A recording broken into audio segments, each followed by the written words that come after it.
jumping to a rapper who's a little bit more seasoned than Mulatto, just a little bit. Just the tad Uh, bit. they called him Babyface back in '88. It's Nas, dog. He's more Um, than twice as old as her. I know, crazy. Uh, so leading up to King's Disease, did we talk about the Lost Tapes last year? I can't remember. I don't think We so. did not talk about the Lost Yeah. Tapes 2. It was definitely not as strong as the original Lost Tapes, which had a lot Mhm. more hype behind it due to the story behind that. And Nas, the Lost Tapes 2 was just kind of lost cuts from later period Nas, which is not Yeah. nearly as exciting as lost tracks from early period Nas. I think that goes without saying. So yeah, we didn't actually talk about that one. Last time I talked about him was, of course, Nasir, June 2018, part of the Kanye Wyoming sessions, which was a surprising entry, of course, because Nas has never been signed to good music, but just Mhm. wanted to work with Ye. Ye wanted to work with him. Nas has since spoken about that and how they really didn't have as much time as they needed together, which I think most of us would probably agree, given that Nasir was a pretty middling record that still had some great moments, like Cops Mhm. Shot the Kids. Yep. But Nas himself has basically said that, yeah, we kind of just made that in a week. And that's what you get. But it's Nas and Kanye. So it's not like it's terrible. They're that Right. good. So they can kind of crap something out and it's halfway decent. Mhm. But you can tell with King's Disease that there was a little more time put into this. And I think it's notable that with this album coming out is we get that first single, Ultra Black. And he's like, oh yeah, new album next week with Hit Boy. And everyone's like, the fuck? Like Nas is the guy who throws away projects, teases projects for years and nothing ever comes of it. So this is kind of wild that he just dropped something with like 2 weeks notice.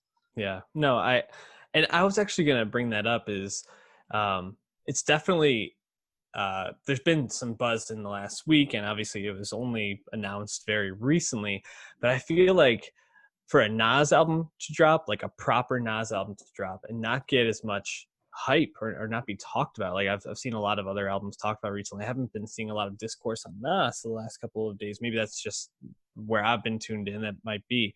Um, I feel like in a way people are almost like falling off Nas, like sleeping on Nas at this point. I mean, which you can't really be sleeping on a great like him, but like I feel like there is a little bit less fanfare around him at this point. I think this is pretty common though. He's almost 47.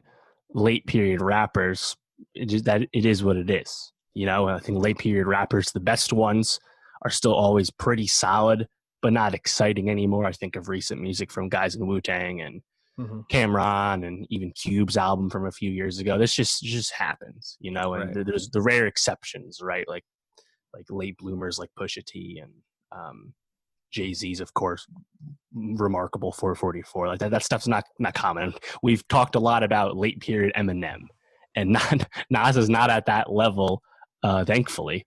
And I actually think King's Disease is pretty good.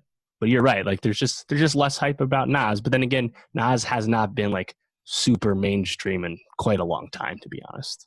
Yeah.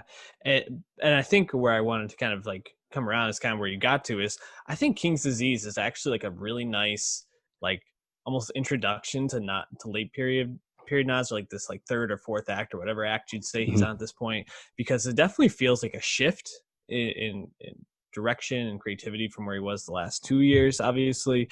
But him and Hit Boy, I thought, made a really solid record, and I think Hit Boy's production is Yeah. the place I want to start with this. I think he like has stamped himself all over this, and I walked away just being like, who the hell produced that? When I gave it a listen without reading, like it was Nas and Hit Boy, and I was like, oh, makes a lot of sense. Okay. Yeah. Well, and that's always been a common refrain with Nas is that he's an amazing lyricist, punchline deliverer, all of that. Yet he does not have the best ear for beats, Mm-hmm. especially after the first few albums.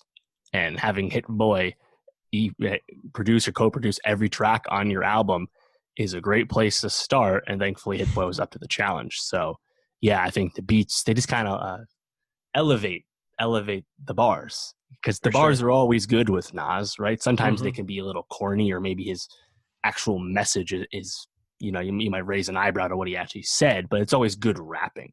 Right. So having the production meet that level is great. For sure. And I think the first three songs, King Disease, Blue Benz, and Car 85, are just Mm-hmm. like Hit Boy showing off, like Yeah. so to speak.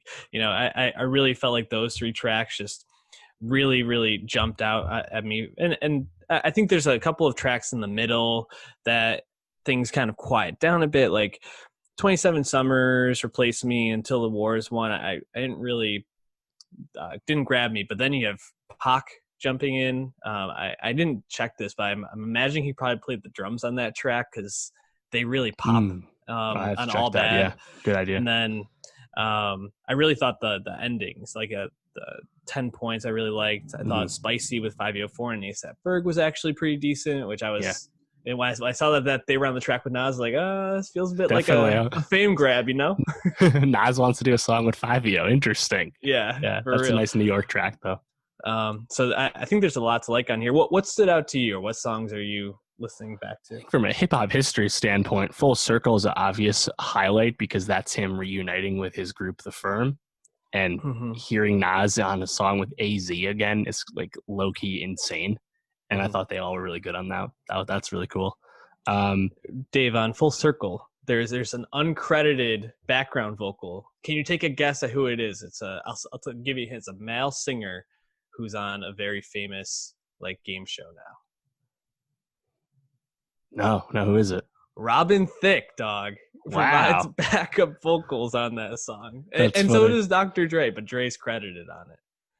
No, but I love that song. Good choice. Go on though. Sorry to interrupt. No, I thought The Cure was also really good, as you mentioned. Rest in peace, Kobe and Nip. That's Off the Rip. I think Ultra Black probably has the biggest quotable of all.